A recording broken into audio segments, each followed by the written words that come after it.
Hello everyone, this is me making my first video on One Piece.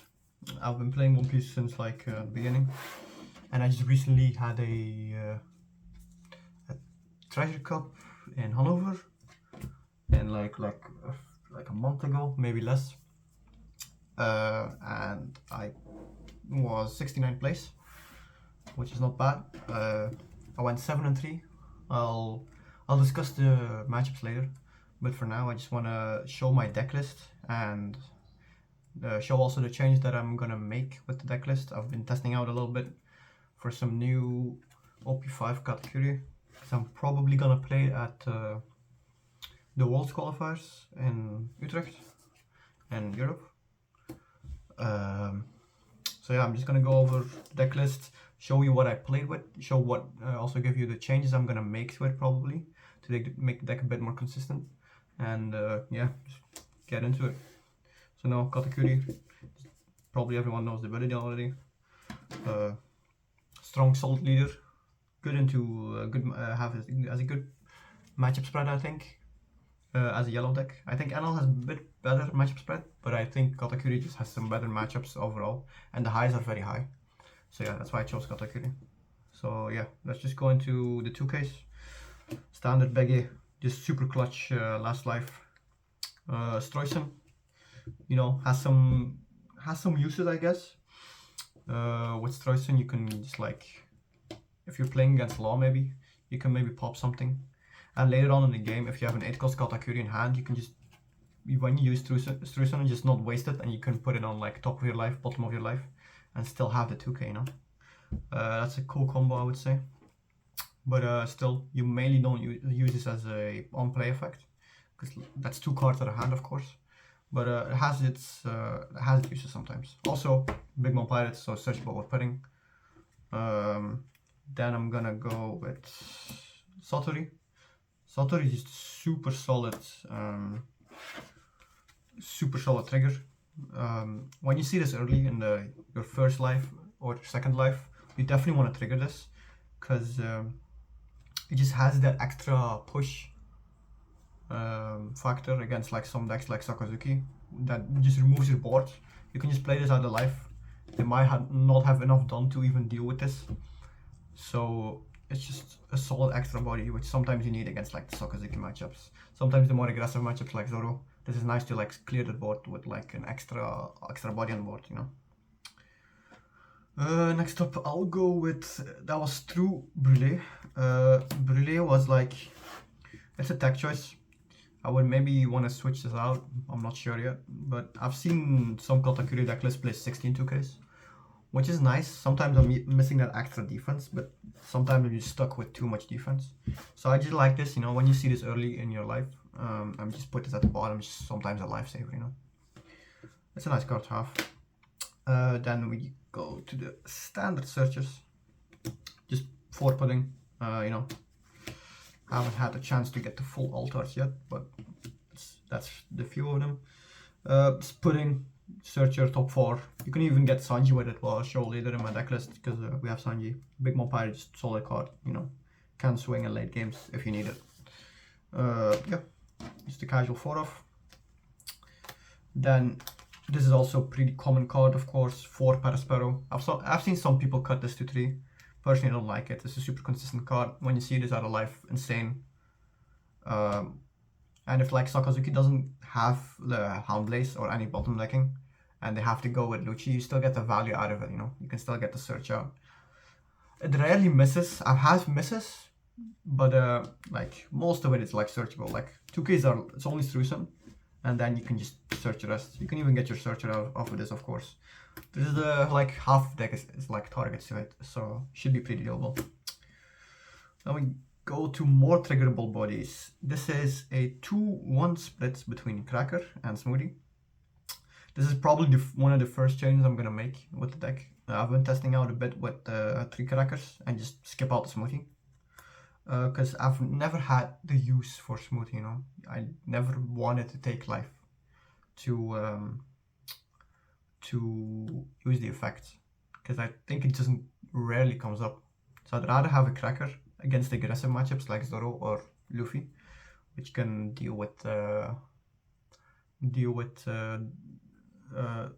pressure actually. And also 6k and double attack when it has Dawn attached and your lower life. Doesn't come up much honestly, but it's nice to get in the mirror.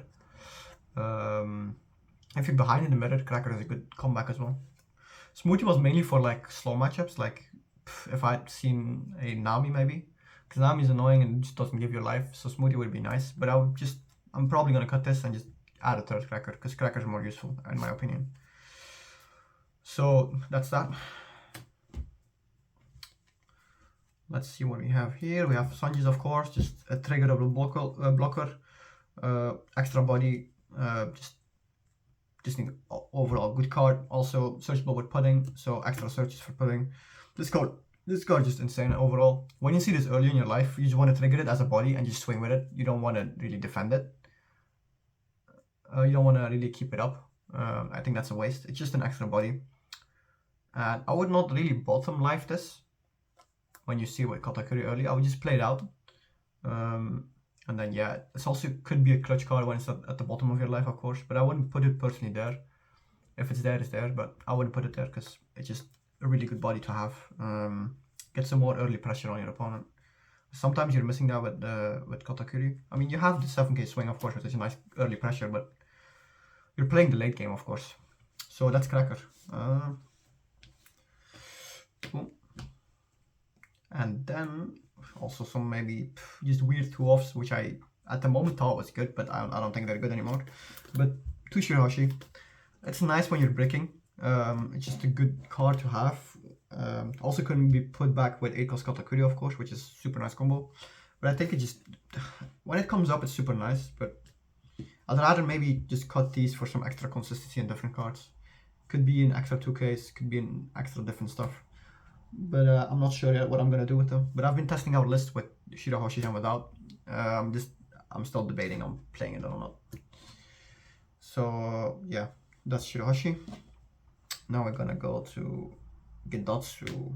It's a 4 at the moment. Maybe I'll cut it to 3 for some extra space for some other stuff. But yeah, Gedatsu is just an overall good turn 3 play. Even when you're going first or second, doesn't matter. It's like it's just a really good card. I mean, late game when you see this, you don't want to really see this because it's not that good of a card. I've never played it after turn 3. I think never came up. But yeah, basically this is it's just a super solid card. Of course, not searchable. Still a 1k, even if it's not played after like turn 3 maybe.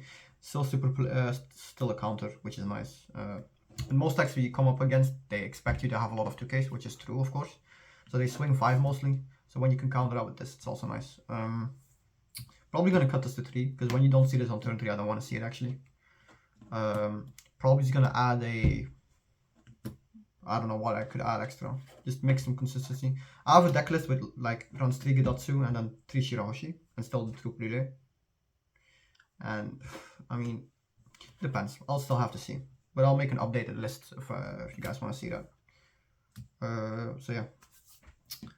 Then we'll go over to 7 Mom. Such a good card. I'm gonna have to bump this up to 4 because it's such an amazing card. It's so good.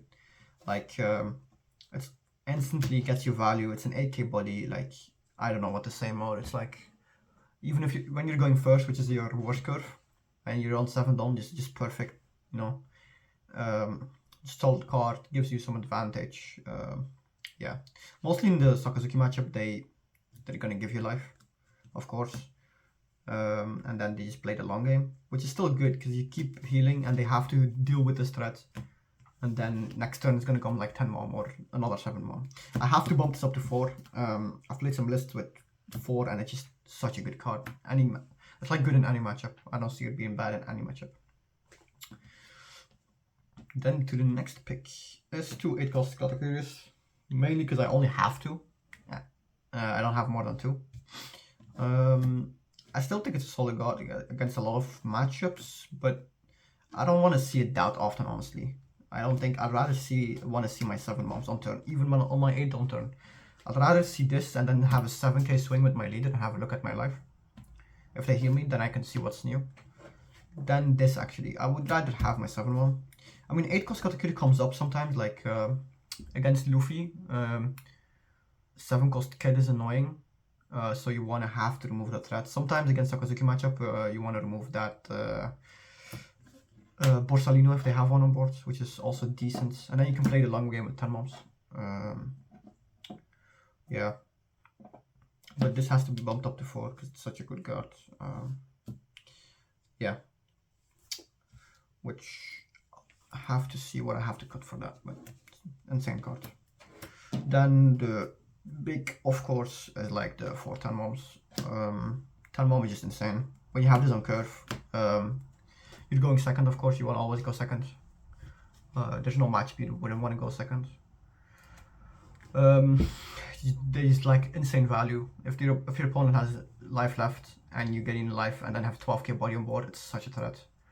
Like, this is your main win condition against Sakazuki. Because if you can play 2 back to back, that's super good. And get the value off as well. It's like, they could probably remove the first one and spend a lot of resources. And then if you pop a second one back to back, it's super difficult from them to come back. Especially if you have the value already, you know. So it's just a super solid card. Definitely 4 off. Even like if you have the turn before, if you don't have a 7-1 and you're on 8 on turn, you could like, if you see you have a lot of 10 mobs in hand, like 2 or 3, you can just pop this, give him extra life, like if they're at 2 or 3 life, and then just go 3 turns just straight up 10 mob, 10 mob, 10 mob, and just starve them out, you know. That's the ideal situation. You're not gonna have like 3, 4, 10 mobs every game, of course. So like even 2 is still fine, you know. Then you don't have to do this combo. You can put something in your own life if you have something on board you want to do. That's why like Brûlé is nice. Shirahoshi is nice because it's targets for this kind, you know. Also, one of the combos is like you can swing with Sanji and just like put him back into your life, I guess. This could be an extra layer of protection, you know. Then we're gonna go to events. It's gonna be 2 Amaru, which has to be bumped up, way too good card. And then 4 Thunderbolts. This is just simple, plain out simple. Amaru is like nuts in Sakazuki matchup. It's like, yeah, you can just rest their 4 cost locker, go straight at their face. Some lists play Saba, of course, which is not restable. But yeah, really it's just also a good combo. If you're like at 2 life, you have a Thunderbolt and an Amaru, you can like pop something from them, and then Amaru, because then the Amaru effect goes off. Yeah, but I played 4-2, I don't know why 4-2, but Amaru was super clutch. This has to be at least a 3 off. Even like I have been testing lists of like going 4-4 with these 2, and like probably like cutting these out. Either it's the Shirahoshis you cut out and max this out, or either it's the Brûlés you cut out and max these out. So I think I'm just gonna still play 2 Brûlé and just cut these 2 and then bump these up. And then probably for the 4th Linen, I'm just gonna pop a Gedatsu, you know. It's less counter, of course, but Linen is too much value. And I think like this is now 9 high-end cards, which is good, but sometimes it's not consistent enough. I think 10 is a sweet spot for like high-end cards, because let's say like your whole game plan is high-end, you know. There are some tech choices I didn't include, of course, like 9 cost Yamato. I think it's just pretty mediocre in this deck, you know. If you want to have a bit more high-end, I would rather just go like 4-4 and then maybe add an extra Katakuri. So yeah, I don't know about 9 cost Yamato. I think it's just a bit greedy. That's going way too greedy, and I think you'll get punished for it, you know. It is a nice card on 9 on curve, if you're going first, of course. But I don't know. I have to try it out because I haven't tested it. Maybe I'm like ignorant of it because I haven't tried it. I should have to have a look at that. So yeah, that's basically the deck list. I'm gonna go over some matchups that are like common. You're gonna see a lot of big events like nationals or whatever you want to call it. So that's like what are the matchups? So you have Sakazuki. Sakazuki is depending on the pilot, of course, but I would say Sakazuki is... It's like a 50-50 probably, honestly.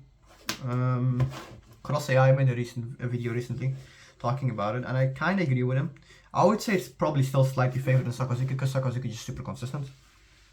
The thing is, if you want to win that matchup, you have to kind of like, you got to see all your stuff and your opponent doesn't have to. I mean, that's probably every matchup, but like, Sakazuki can still break, but it's more difficult, you know? And then, yeah, you need to see your highs, because the deck, its highs are super high, and it's like, it goes crazy, but there's some times when you break, and then, it's more common breaking in this deck than on a lot of other decks, I would say. Like, Sakazuki also, of course, has a cycle and a lot of card draw and all that type of stuff. And just a bunch of recycling, which makes it super efficient, of course. But yeah, that matchup is it's doable, just depending. You probably like you need to just control the mid game a bit and try to survive until you're 10 on turn and try to get as much value with 10 mom, because 10 mom is like the key card winning that matchup. 7 mom as well is pretty nice. They're probably gonna give you life always with the 7 mom because they don't want to give you life. And then yeah, 10 mom value, that's the play, and hopefully they stick around. If one of them can stick around the turn, that's a lot of pressure on them, and that would be pretty good. Yeah, but all in all, Katakuri is a super solid leader. Yeah. Then, of course, dice roll, you want to always go second. Yeah, it doesn't matter what the matchup is. Then what's other matchups? NL matchup is, I would say, I think Katakuri is slightly favored in NL matchup, but I'm still not sure about it, because thing is, Holy is a pretty good combo from NL, and it just puts a lot of pressure on you, honestly. The thing is, what I do against NL sometimes is when I want to try mulligan for Gedatsu, because Gedatsu is just super nuts. Like, if you have the second curve, which you definitely need in a matchup, honestly, on your 3-round turn, like when you have second and you're on your 4th turn, so second turn, I wouldn't swing into an L. I don't do it, because when they play Holy, next turn, you can pop the Holy with the with Gedatsu, which kind of alleviates that pressure from an L, I would say. So Gedatsu is super good, important in a matchup. That's why it's difficult for me cutting that to 3, because it's such a good card you want to see in some matchups. Just gives you that extra tempo advantage, you know. Also, Gedatsu is super good in the Sakazuki matchup. That was the other matchups. I would say the bad matchups are like Purple Luffy, but Purple Luffy kind of fell off, I would say. It's still a solid deck, but I'm not expecting a lot of Purple Luffys, so I'm hoping this is gonna work out. It's not also 100% I'm gonna play this deck. It's not gonna be sure that I'm gonna play this, but I'm making some changes and stuff. What's like the other top metas? I would say Red Purple Luffy is like a decent rogue matchup. Red Purple Luffy is solid, you know. If they drop that 10 Luffy as soon as they can, it's pretty difficult to come back from that. I'm gonna be honest. But of course your leader can swing 7k, which is pretty nice. And most Luffy lists, I've been testing with some Luffy lists, and most of them don't play a lot of 2k, so 7 is like a nice number to swing at. And then yeah, what you want to see in that matchup as well, 7 moms, every matchup of course, that's like super solid guard.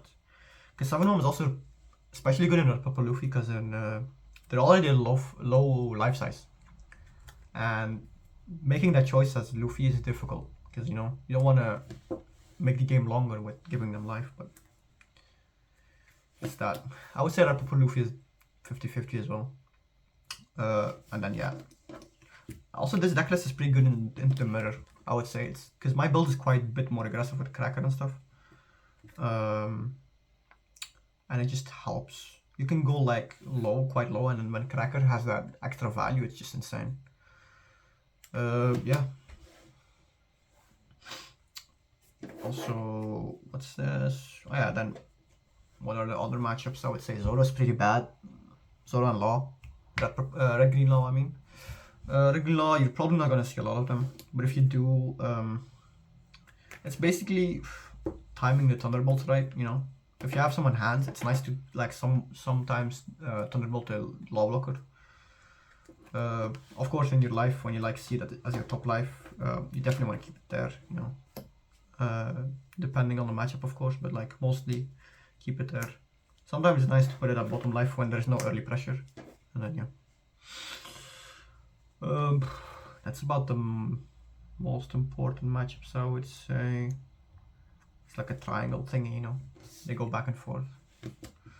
It's not the most consistent deck, but it's overall pretty solid. Now the matchups I've faced at the Treasure Cup, yeah, those are also important, you know. Yeah, this was also part of the prize pool for top 128. I barely didn't make top 64, so I didn't get the good stuff, but I got these sleeves, which is pretty nice. I like them. But yeah, so basically the matchups I had, round 1 I had a bye. My opponent just straight up didn't show up, so that's a free win. Round 2 I had the Katakuri mirror. My opponent looked like he braked a lot. I just had a lot of pressure on board with triggers from board. And I just, yeah, I could like get like 6-7 cards in hand, but I could still get through with like 6k swings, which was kind of insane. He did trigger 2 Amarus and then just cycled his hand, which was pretty nice for him, but I still won that game, which was weird because I had the first curve. I thought, you know, the first curve was not that good in Katakuri. You would still want to go second, of course, but yeah, it's just a super, I don't know. Mine was like, I just had super aggression in the beginning, which he couldn't keep up with. Even dropped 2 10 mums. I like dropped none of them, and I still won. It was a weird matchup. My opponent was mad after they got a game as well, which is very understandable, you know. Then round 3, so that was a win, so 2 wins back to back. Round 3 I had the Whitebeard matchup, which, I don't know, I think Whitebeard is not that favored, but he's solid. I think it's also 50-50, honestly, I'm gonna be honest. It's like, he's aggressive, but it's fine, it's doable. The thing is, you also have the 7k pressure with your leader, which is just super nice against the 6k leader. So you definitely want to go second. I had second in that game, but I lost because I did a miscalculation, basically. I went like, you had like 2 done up, 6 cards in hand. I just went 18k with my 7 cost mom, which was the wrong play. I had some other bodies I could swing with. I should have just gone wider. Like, I could have gone 6, 6, and then 7 with lead, and then everything on 8 mom. Or like 6, 6, 8, and then everything on leader, which would have been the correct play, but I misplayed. I just went 18 with mom because I was a bit stressed as well, you know. But you make mistakes, you learn from them. Against Whitebeard, you want to go wide as possible, of course, and just go 6k swings, and then see what they have, respond with that, you know. Anyways, then that was a loss for me, because I misplayed that, so that's 2-1. Then round 4. If I'm not mistaken, I had a Purple Luffy matchup. Yeah, Purple Luffy, I would say. Purple Luffy is a bad matchup, of course, but I was like scared going into that. I'm gonna be honest, I just won that game. I won that game with a Beggy trigger, which, yeah, Beggy can save lives. I didn't know it was there at the bottom of my life. I was just hoping something was there, because I mean, the trigger would have also won the game, but yeah, just Purple Luffy has a lot of, he had everything on curve, like the poly, and then the only thing he missed was the 9-cost Kaido, which is like detrimental in that matchup. You're gonna get fucked with 9-cost Kaido, but he didn't have it, so that was nice. Because I looked at his life, his top life was a 9-cost Kaido, and he just bottom lifed it, and then he didn't see the all game. And then I 10-mommed his 9-cost Kaido. So yeah, difficult matchup still went through. You want to definitely say 8-cost Katakuri and get that kid out of there. But I couldn't, I didn't see it. And I couldn't get the kid out there, and too much value, but you know, still got the drop with the Beggy trigger, you know. Sometimes it happens. That's just the yellow bullshit going at it. Round 5, I think it was Red Purple Luffy. Red Purple Luffy had won. My opponent, I think he was a bit nervous. He didn't play his 10 costs, which he had in hand. He didn't play it. I was like breaking that game, but he didn't go for game because he was nervous. I think I was like debating going for game or not, but he didn't do it. And I had like the perfect stuff. Like I thunderbolted his queen on his hand, and then just went for game. That was a weird overall game, but still Red Pepper Luffy should be a bit difficult, but still doable. That was a win as well. Then, so that was round 5, 6.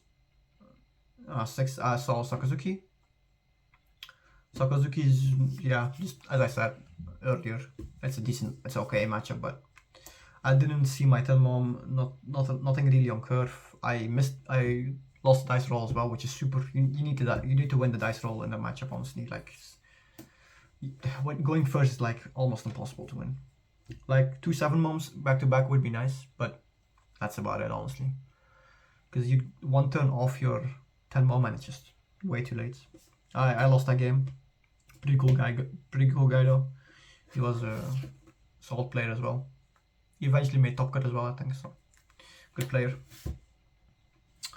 That was round 5 rounds, so I lost that, so I was 4-2 at the moment.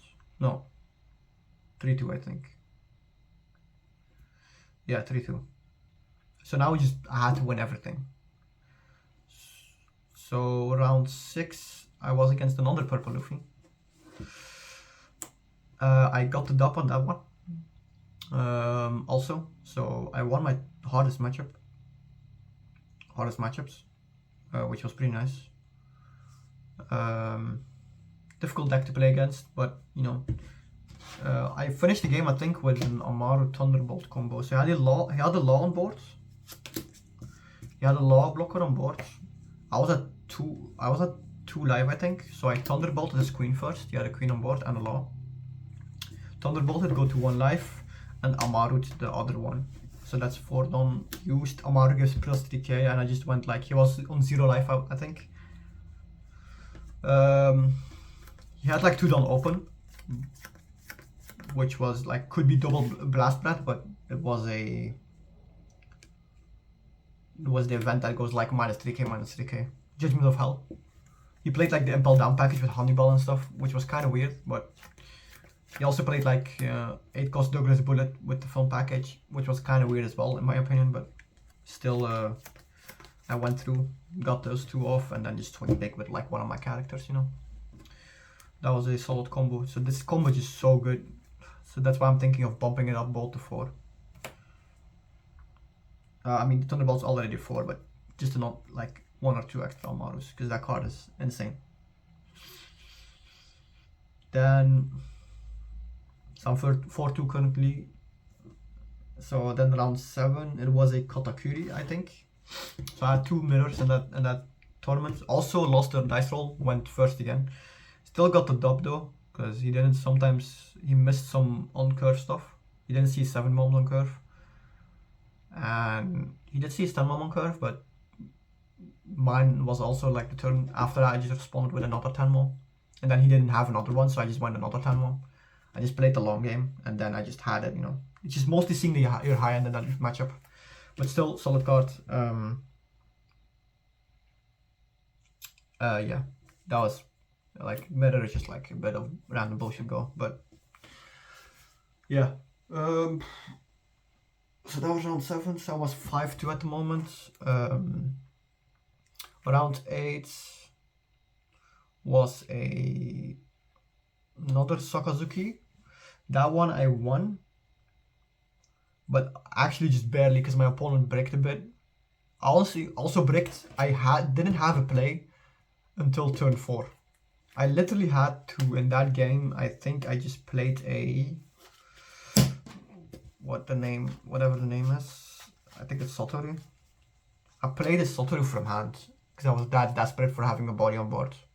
Because I didn't have a play until turn 4. So yeah, I had to wait for 7 mom value. I had the 7 mom value. He did remove it, but then the turn after I played like a 10 mom, I think. And then he just had 1 blocker on board, and he couldn't find another one, whatever he did. So he was at 0 life, 1 blocker, 4 cards in hand, and I just went splitting like 14-14 I think, or 13-13 with Big Mom and Katakuri. Just split them in 2, and that was just the game winning, just pure maths. Then round 9, I Honestly forgot what round 9 was. I know my round 10 game, but I think rounds... I don't know. I actually forgot. I'll have to look. What that was. But I know my round 10 game. So I won it anyway. So I was like, I was 7-2. So my round 9 game I won as well, but I don't know what it was against. I forgot. And then basically round 10 was. So I basically had to win that game to advance to top 32, which didn't happen. So I played against Zoro, which was kind of fortunate seeing a Zoro at that time. You know, I was like, fuck, not a Zoro, man. So it was difficult. I bricked up a bit. I had like 2 8-cost Katakuris I had, which I couldn't do much with. And then he had like a bunch of 1-drop spreads, hit every searcher, and just went on a steamroll. You know, I couldn't even get a life off him, I think. So yeah, I just got steamrolled there. Went 7-3. Got 69th place. And yeah, that was basically my treasure cup run. So yeah, I'm gonna update you guys with my updated list probably before I go to Utrecht. Maybe I'll do it after, you know, don't leak the sauce.